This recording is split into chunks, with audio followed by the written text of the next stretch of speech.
Next हम लोग देख लेते हैं स्पॉट एडमिशन के बारे में, क्या क्या रूल्स हैं इस बार और कैसे क्या होने वाला है।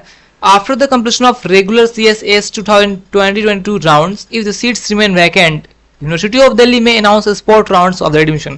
तो मतलब कि जो भी रेगुलर राउंड्स हो जाएंगी CSAS की, और उसके बाद भी अगर सीट वैकेंट रहती हैं तो स्पॉट राउंड जो है स्पॉट राउंड अनाउंस किया जाएगा। Candidates who have applied for CAS 2022 but were not admitted to any college on the date of declaration of a spot round can participate in a spot admission। तो ध्यान दे लीजिए, कौन कौन से बच्चे spot में बैठ सकते हैं। वही बच्चे जिनको अभी तक के राउंड में कोई सीट ही अलॉट नहीं हुई होगी, तो वो जो है स्टूडेंट्स वो बैठ सकते हैं स्पॉट राउंड में, वो उसके लिए एलिजिबल होंगे।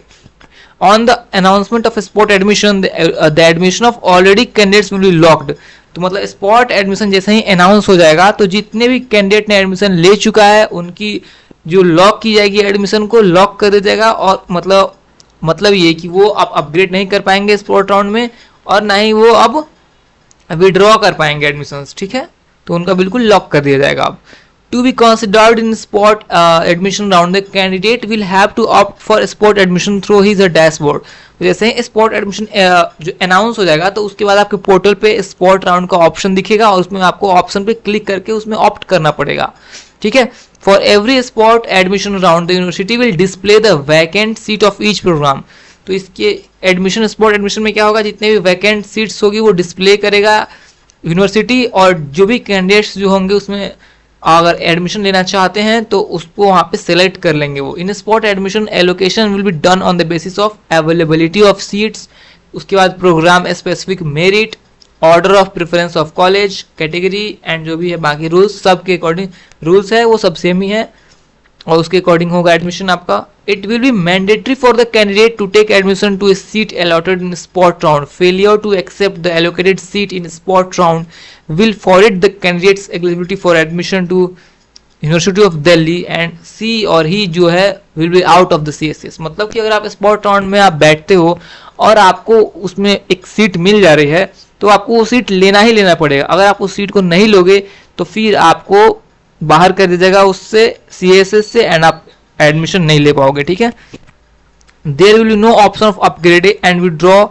यहाँ पे कोई अपग्रेडेशन या फिर विड्रॉ का नहीं ऑप्शन आएगा अगर आप स्पॉट राउंड में आपको सीट मिल जाता है और आप एडमिशन ले लेते हो तो, ठीक है। तो ये इन सब चीज़ों को ध्यान रखना है। अब आता है tie breaking rules. Tie breaking rules में क्या है, if the event of a tie, जैसे कि आपको किसी का CUET स्कोर सेम हो जाता है तो फिर क्लास 12 के मार्क्स बेस्ट 3 मार्क्स देखे जाएंगे। अगर वो भी सेम हो जाता है तो बेस्ट 4 देखा जाएगा, वो भी सेम हो जाता है तो बेस्ट 5 देखा जाएगा, और वो भी सेम हो जाएगा तो फिर एज देखा जाएगा। क्लास 10 के सर्टिफिकेट के हिसाब से जो ज़्यादा एज वाला होगा उसको प्रेफरेंस दे दिया जाएगा, ठीक है। अब आता है रेमिटेंस ऑफ फी। फी में क्या होता है, जैसे कि अगर आप एडमिशन विड्रॉ कर रहे हो तो उस टाइम पे क्या होगा, एक वर्चुअल वॉलेट का कॉन्सेप्ट यहाँ पे दिया गया है कि मान लीजिए कि आपको जो भी फी है आप पे कर रहे हो, ठीक है, और उसमें से फिर अगर आप उसको विड्रॉ करोगे तो आपको पैसा कहाँ पे आएगा, तो आपके वर्चुअल वॉलेट में आएगा। जो भी पैसा कट के आपके वर्चुअल वॉलेट में आ जाएगा। फिर फर्दर वो क्या होगा, फर्दर अगर आप फिर एडमिशन दूसरे कॉलेज में लोगे, बिकॉज आपने विड्रॉ किया है तो फिर किसी और में तो लोगे आप, तो फिर उसमें क्या होगा, उसी वॉलेट के थ्रू आप पे कर पाओगे। एंड अगर उसमें कम पैसे पड़ रहे हैं तो फिर आप उसमें फिर ऐड भी कर पाओगे, ठीक है। तो इस टाइप का कॉन्सेप्ट दिया गया है। और अगर पेमेंट फेलियर हो जा रहा है तो उसके लिए भी आपको क्या करना है, if the amount is not deducted from the account the candidate must try paying. और अगर मान लीजिए कैंडिडेट अगर आपका डिडक्ट हो गया बट नोटिफिकेशन नहीं है तो आपको उस बैंक से कंफर्म करना पड़ेगा। और बाकी हेल्पलाइन नंबर भी दिया हुआ है, आप देख सकते हो यहाँ पे। तो उस हिसाब से आप क्वेरीज जो भी आपकी प्रॉब्लम्स है वो हेल्पलाइन नंबर के थ्रू आप कांटेक्ट करके उसको रिजॉल्व कर सकते हो। रिफंड पॉलिसी क्या है, एडमिशन फ़ी तो जो है आपको एडमिशन फ़ी जो है तभी रिफंड होगा जब आप उसके रिक्वायरमेंट को मीट करोगे। Admission fee for the withdrawal done after the last date of admission will not be refunded for in any circumstances. तो अगर आप लास्ट डेट जो है जिसमें विड्रॉल की लास्ट डेट है, एडमिशन की जो लास्ट डेट है, उसके बाद आप रिफंड की कोशिश करोगे तो नहीं होगा, उससे पहले पहले हो जाएगा, ठीक है। और अगर आप कौन कौन सी ऐसी हैं जिसका रिफंड पॉसिबल नहीं है, तो CSAS जो एप्लीकेशन फ़ी है वो नॉन रिफंडेबल है। मिड एंट्री वो भी नॉन रिफंडेबल, और विड्रॉवल फी वो भी नॉन रिफंडेबल है, ठीक है।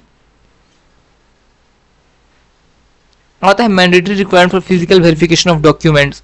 जैसे ही कॉलेज का नोटिफिकेशन आएगा उसके हिसाब से आपको जाकर के फिजिकली आपको कंसर्न कॉलेज में जाके अपने डॉक्यूमेंट्स को वेरीफाई कर लेना होगा, बस वही लिखा हुआ है।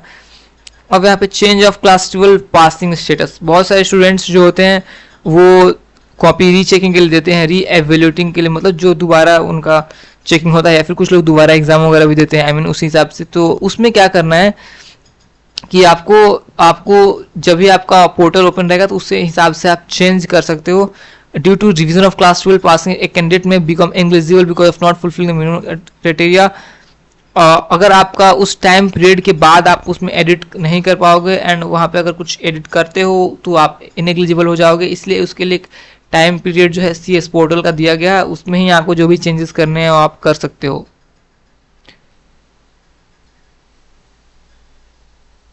माइनॉरिटी कॉलेज में एडमिशन क्या होता है वो तो पता ही है आपको कि दिल्ली यूनिवर्सिटी में 6 माइनॉरिटी कॉलेजेस हैं, और माइनॉरिटी कॉलेज में 50% सीट जनरल के लिए होता है और 50% सीट माइनॉरिटी कैंडिडेट के लिए होता है। जैसे कि क्रिश्चियन माइनॉरिटी कॉलेज है Jesus and Mary college, women's college है वो, और एक संत स्टीफेंस कॉलेज है। सिख माइनॉरिटी कॉलेज में Mata Sundari college of women's है, श्री गुरु Govind Singh college of commerce है, श्री गुरु नानक देव खालसा कॉलेज, श्री गुरु तेग बहादुर खालसा कॉलेज है। जितने भी माइनॉरिटी कॉलेज हैं इसमें 50% सीट रिजर्व होगा जनरल के लिए, और 50% क्रिश्चियन के लिए रिजर्व होगा क्रिश्चियन माइनॉरिटी वाले में, और 50% सिख के लिए रिजर्व होगा सिख माइनॉरिटी कॉलेज वाले में, ठीक है। और ये भी होगा on the basis of CUT, तो इसमें भी कोई दिक्कत वाली बात नहीं है। आपको यही होगा कि आपको जिस भी माइनॉरिटी कम्युनिटी से बिलोंग करते हो उसका माइनॉरिटी सर्टिफिकेट आपको लगाना पड़ेगा, वो सबमिट करना पड़ेगा। और जो सिख माइनॉरिटी वाले हैं उसको दिल्ली सिख गुरुद्वारा मैनेजमेंट कमेटी से वेरीफाई करवाना होगा सर्टिफिकेट, और जो क्रिश्चियन है उन्हें चर्च से, respective church, Christian minority church से बैप्टिज्म सर्टिफिकेट या फिर चर्च मेंबरशिप सर्टिफिकेट जो होता है वो अपलोड करना होगा, ठीक है। एडमिशन ग्रीवेंस रिड्यूसल, एडमिशन के रिगार्डिंग कोई भी प्रॉब्लम दिक्कत है उसके समाधान के लिए जो है डिफरेंट हेल्पलाइन नंबर जारी की गई हैं, उसके हिसाब से आप कर सकते हो contact, okay. Admission to performance based programs, performance based programs में कैसे एडमिशन होंगे तो उसके रिगार्डिंग ये है कि अगर जो भी candidate BA honours music, physical education, health education in सब में लेना चाहते हैं उनका 50% मेरिट का वेटेज होगा CUET का, और 50% जो होगा उनको परफॉर्मेंस बेस्ड टेस्ट के हिसाब से मिलेगा। तो जैसे कि डिपार्टमेंट ऑफ म्यूजिक जो है वो 7 times number of seat in each category based on CUET score for the offline performance based test और ट्रायल, सामने जाके म्यूजिक सुनाना होगा, जो भी ट्रायल देना होगा वो सब चीज़ें होंगी, और उसके हिसाब से उसमें 50% नंबर मिलेगा और 50% CUET का स्कोर होगा। उसी तरह BA ऑनर्स म्यूजिक में देख सकते हो, इसको आप खुद पढ़ लो बिकॉज ये काफ़ी ज़्यादा लंबा लिस्ट है म्यूजिक का, तो इस हिसाब से ये चीज़ें देखी जा रही हैं, और क्या क्या क्राइटेरिया होने वाला है परफॉर्मेंस बेस्ड टेस्ट का वो सब भी आप यहाँ पे पॉज करके एक बार देख सकते हो और समझ सकते हो इसको, ठीक है। ये सारी चीज़ें हैं, आप इसको एक बार पॉज कर लेना और समझ के देख लेना, ये भी चीज़ें जो हैं इम्पोर्टेंट है those who are interested in this course.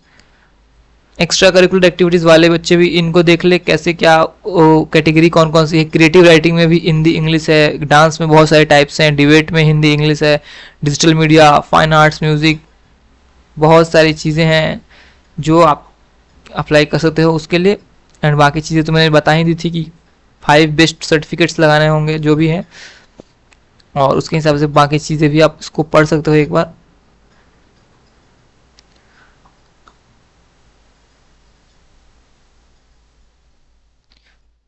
Seat allocation जो है उसमें 25% जो होगा स्कोर CUET का होगा, 75% जो होगा of the highest ECA score obtained उस पर होगा, ठीक है। टाइप ब्रेकिंग रूल्स तो सबको पता ही हैं, in case accept in case of NSS और NCC when there are 2 more candidates have same CEM the following rules will be applicable for the tie breaking rules। तो देख सकते हो आप कौन कौन सी यहाँ पे क्राइटेरियाज हैं, उसको आप पढ़ लेना एक बार। स्पोर्ट्स कोटा वाला भी यहाँ पे है, आप देख सकते हो।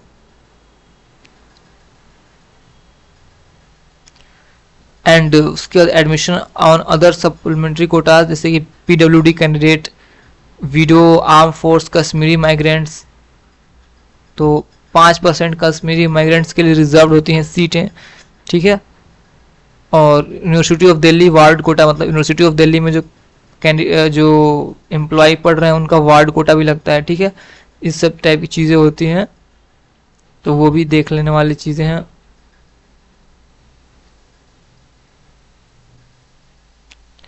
डॉक्यूमेंट क्या क्या चाहिए आपको, क्लास 10 सर्टिफिकेट, क्लास 12 मार्कशीट होना चाहिए। उसके EWS कैटेगरी, OBC जो भी कैटेगरी वाले हैं वो कैटेगरी सर्टिफिकेट्स होना चाहिए। ECA स्पोर्ट्स कोटा जो भी है माइनॉरिटी, उन सब की सर्टिफिकेट्स होने ही चाहिए आपके पास। जो PWD कैंडिडेट है उनको उनकी सर्टिफिकेट्स होनी चाहिए। जो जिस कैटेगरी में अप्लाई करना चाहता है उस कैटेगरी की सर्टिफिकेट सारी उनकी होनी चाहिए। क्या क्या फॉर्मेट है ये देख सकते हो आप। जो भी फॉर्मेट है वहाँ पे देखो, अगर आप शेड्यूल्ड कास्ट और शेड्यूल्ड ट्राइब से हो तो ये फॉर्मेट है, तो इस फॉर्मेट को देख सकते हो, इसी फॉर्मेट में होना चाहिए। OBC का यहाँ पे देख सकते हो format, economical weaker section of society का ये फॉर्मेट है। तो ये सब फॉर्मेट्स है। बाकी ये ECC का है, एजुकेशनल कंसेशन। तो डिफरेंट फॉर्मेट्स है, और ये PDF में आपको लिंक दे दूंगा इसका, आप जाके वहाँ से इस फॉर्मेट्स को एक बार देख लेना। तो चलिए इस वीडियो में आई होप समझ में आया होगा आपको। अगर कोई भी डाउट रह जाता है, PDF एंड हो गया हमारे यहाँ पे, और कोई भी डाउट रह जाता है तो कमेंट कर देना और चैनल को सब्सक्राइब कर देना for further updates and more important videos regarding admissions and all. तब तक के लिए bye and have a good day.